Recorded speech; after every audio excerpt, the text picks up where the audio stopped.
Welcome back in Live Now. I'm Austin Westfall. ABC will reinstate Jimmy Kimmel Live after criticism over comments that Kimmel made about the conversation surrounding Charlie Kirk's shooter. Kimmel last week saying, quote, "Many in MAGA land are working very hard to capitalize on the murder of Charlie Kirk, and that the MAGA gang was desperately trying to characterize this kid who murdered Charlie Kirk as anything other than one of them," unquote. ABC, now today, releasing the following statement, saying last Wednesday, "We made the decision to suspend production on the show to avoid further inflaming a tense situation at an emotional moment for our country. It is a decision that we made because we felt some of the comments were ill-timed and thus insensitive." The company also saying, "We've spent the last days having thoughtful conversations with Jimmy, and after those conversations, we reached the decision to return the show on Tuesday." Sharon Waxman is here. Sharon is the editor-in-chief and founder of The Wrap. Sharon, late last week, your sources were telling you that ABC wanted to resolve this within days, not weeks, and you were right. Did it always seem like ABC wanted to bring Kimmel back eventually? Was that what your sources were telling you? Yeah, they were insistent every time that we spoke to them that the show was not canceled, and in fact, they said the show wasn't even suspended, that it was just, I don't know what the word they used was even, it was just preempted, I think was the word that they used, by the events and the emotions around the events and the response to that monologue that you mentioned. But they made very clear that they were not intending to cancel the show and were looking to find a path back, and we're actively working on it. And my reporting today suggests that they worked on that, just that outcome all weekend. And again, today, with Bob Iger and Dana Walden, the CEO of Disney and the head of ABC, meeting with Jimmy Kimmel. So a spokesperson for Turning Point said that Disney and ABC caving and allowing Kimmel back on the air is not surprising, but it's their mistake to make. Nexstar and Sinclair do not have to make the same choice. I'm curious, Sharon, have we heard from Nexstar or Sinclair as of the time we're taping this? Well, we've reached out to them, and we've not heard from Sinclair. We have heard back from Nexstar that they have no comment. They're going to wait and see, it seems to me, what Kimmel says tomorrow.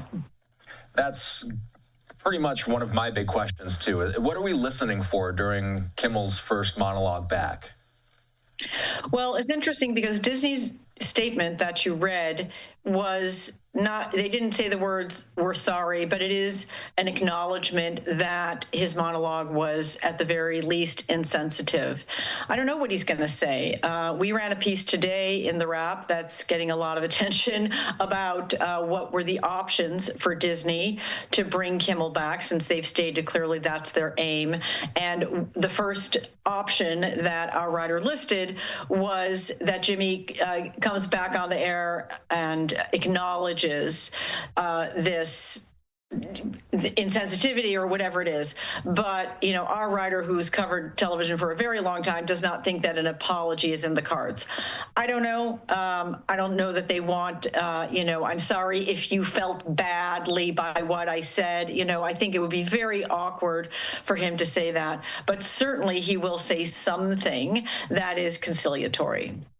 Nexstar, by the way, for folks who haven't followed this story so closely, Nexstar owns a number of television stations across the country. They have the ability to limit the amount of markets that the terrestrial broadcast of Jimmy Kimmel Live is shown in. But, Sharon, aren't we living in an increasingly digital and streaming world? How much power do the Nexstars of the world wield in today's media landscape still? Right now, they do wield a fair amount of power, but Disney is not without leverage in that relationship, too. They can take action if Nexstar decides to pull one of their flagship shows off the air.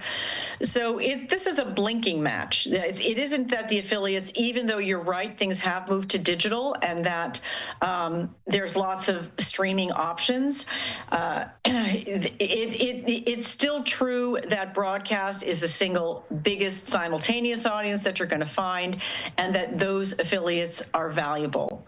But, it's a two-way street, and so we'll see who blinks, if either. Yeah. Have we heard from FCC Chair Brendan Carr as of the time we're taping this? I think that he has stated, no, I don't think we've heard from Brendan Carr. The Democratic member of the FCC has issued a statement in support of this decision by Disney, but we have not heard from Brendan Carr yet. So there's been a lot of discussion about this Kimmel situation. There's been a lot of commentary out there about this. One of the common pieces of commentary that I see is that somehow, some way, the Trump administration was responsible for pulling Jimmy Kimmel off the airwaves. But this statement from ABC really kind of cements the idea that this was Disney's idea to pull him off, correct?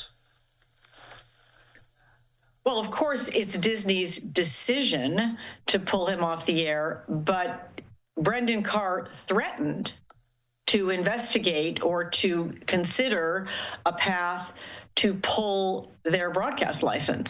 So that was a direct threat from a member of the Trump administration, and certainly that is regarded by many people as government intimidation of free expression and of the First Amendment and interfering in the right to free expression by Jimmy Kimmel. But of course, it's Disney's decision, and today's decision to put him back on the air is also Disney's. And if we could just put a bow on this, I suppose, where does this story go from here? We're going to be watching Kimmel's monologue tomorrow, but what else are you watching for in the days and weeks ahead? That's a great question. I mean, this whole conflict, this whole situation has ignited a really broad set of high emotions and discussion in our country around free expression.